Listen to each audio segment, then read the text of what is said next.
standards are everyone's favorite question, and definitely something that the industry has not solved, and certainly something that all advertisers and marketers are really looking for. So today, all video ads are bought and sold on a CPM basis. I mean, roughly, if you looked at all the portals and all the networks, we're all charging ballpark the same CPMs.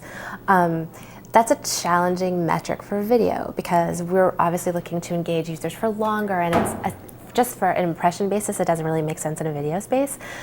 So we've been all trying to add levels of engagement and interactivity, and we're tracking that, and we know how long users are there, but we just don't know what the value is per second of user engagement. No agency will tell you what that is. No advertiser can actually tell you what that is.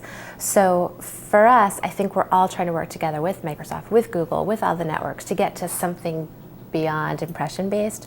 But because that's the way all media is bought and sold today, multi-billion-dollar industry, we're locked into CPM, that pre-roll model, and I think, towards the end of this year, we'll have something better, but that's sort of where we all are now.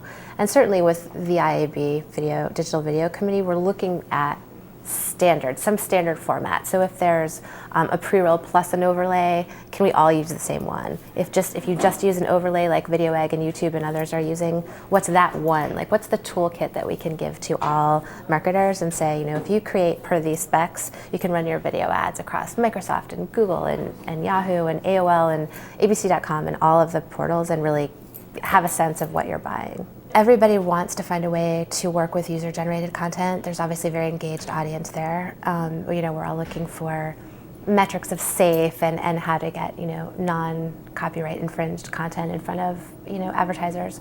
So I think that's one, is really solving off on the audience around user-generated content and how to monetize it. Live events are also huge. So if you look at the Microsoft Silverlight Player and what they're doing with live games, live concerts, and how you play in that space, because pre-roll doesn't make a lot of sense there. And I think we've all seen that subscription is a harder model for advertisers and also for consumers. They're willing to pay with their time, but they're not dying to pay in every case, iTunes being the obvious exception to that. So I think that figuring out better ways to do mid-roll ads in live content or overlays or whatever it is when you have an engaged user who's watching a program for 30 minutes or an hour, that's really what we all need to solve off on, because certainly all the networks are putting all their shows online, and we need to find a good metric for advertisers who are playing in the television space to come online and play in that space as well.